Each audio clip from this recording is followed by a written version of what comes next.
Now, what in the carnival is going on here? If there was ever a time that you would ask to speak to the manager, this right here would be it. So imagine with me, if you will. During this time, holiday and Christmas season, you have some very difficult decisions to make. What are you going to do for this time of year? Are you going to visit the in-laws? Are you going to stay home and bake cookies? Or are you going to go on the vacation of a lifetime? Well, unfortunately for one couple, they spent $6,000, probably more if you count possibly the flights and other festivities, to go on a cruise. And well, let's just say things didn't exactly work out so well, as it seems like somebody dropped the ball on this one. A soaked suite has cruisers sloshing around on wet carpet in a smelly room for nearly a week. Take a look at this here. The Mardi Gras ship is on its way back to port right now, and that family says they can't wait to get off. Yeah, last weekend's storm sent water pouring into some of the rooms, and one couple is now paying the price.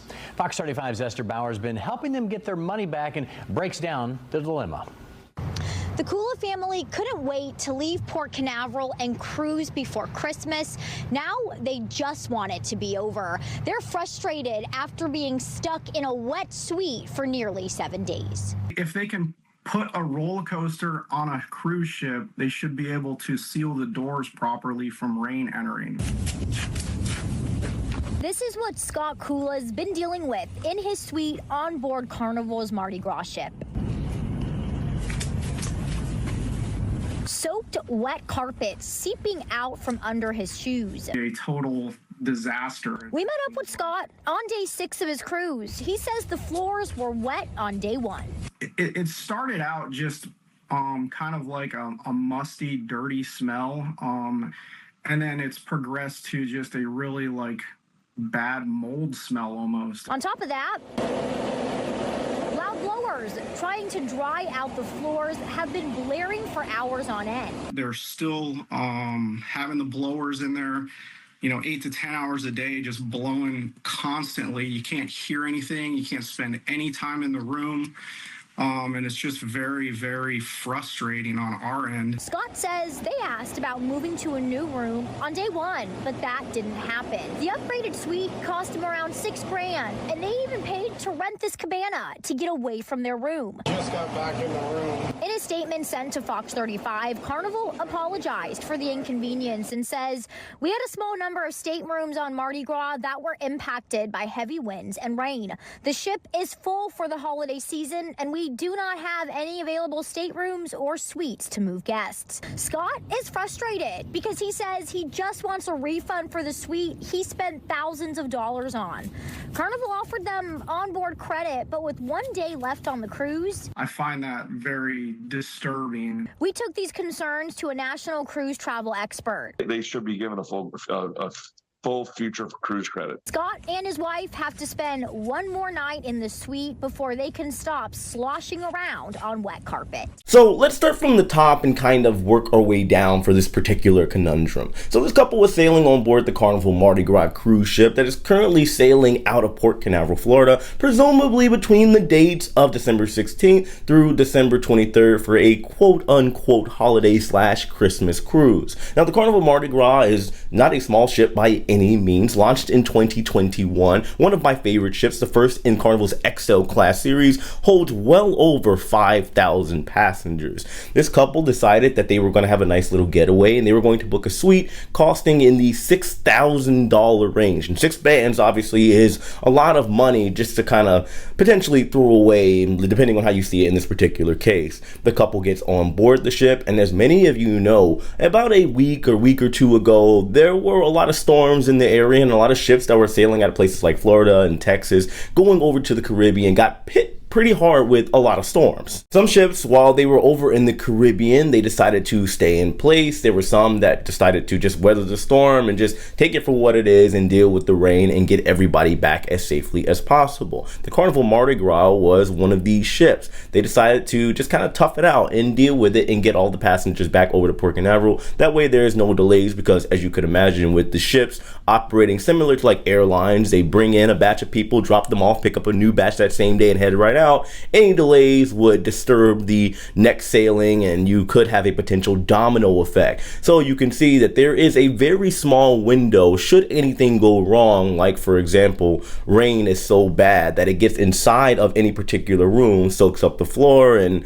well, you have a very finite amount of time to make sure the carpet in this particular case is all dry. Couple that with the fact that it is holiday season, meaning a lot of people are traveling. In this particular case, the Carnival Mardi Gras was allegedly sold out, and when I say sold out, according to Carnival, it appears that it was sold out, meaning there was absolutely no cabins available should a situation like a soaked carpet arise. And that's what happened in this particular case. A couple gets on board, and the room that they were in, the suite, the carpet was completely soaked to the point to where, as you saw in the video, they were literally just taking a step and you can see water all over the place. It was either that or they had to deal with the loud fans trying to dry it up. And the worst part about this is whenever the passengers went to, I guess, complain, which I don't, it's a complaint, but it was a valid complaint. They go to guest services to talk about the situation, and they essentially asked for a refund. However, they did not get it. Now, let's be clear here. This is almost in every way, shape, or form a first world problem.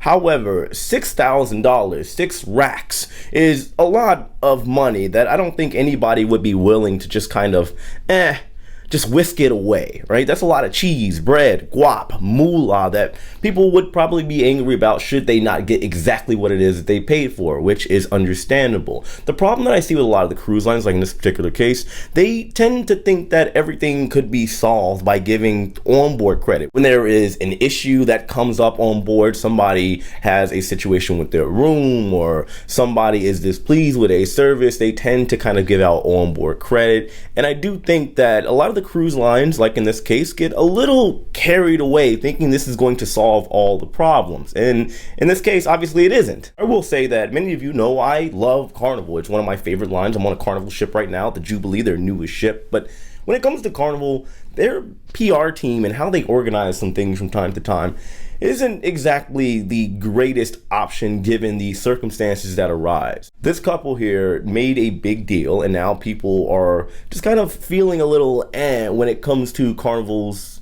dependency, or whatever you want to call it, the responsibility to make sure people are having the best vacation possible. In this case, yes, the rooms are completely booked up. There's not a lot of options.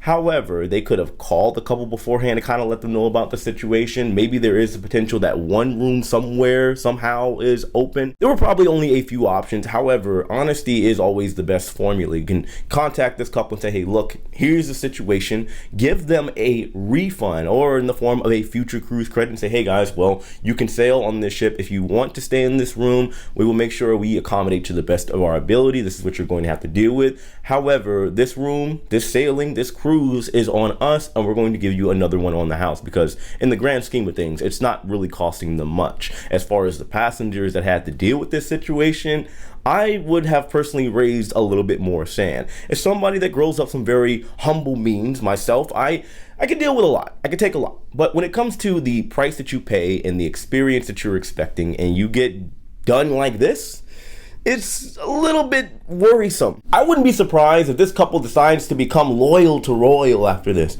I'm kidding. No, I'm not. Or am I? Anyway, when it comes to the situation, Carnival should have been a little bit more proactive. They should have just gone ahead and did what needed to be done, issue the refund or future cruise credit, accommodate to the best of their ability. That way you don't have situations like this blowing up all over social media and articles and Business Insider. It's just not a good look. But of course, let me know your thoughts on this in the comment section below. Hit that like button on your way out. Of course, know as usual, I love and appreciate every single one of you. I hope you guys are doing well and ready to wrap up 2023. 2024 is going to be a doozy, a crazy year coming up. But stay tuned, guys. I have some cool stuff coming up. I appreciate you. I'll see all of you later. Take it easy.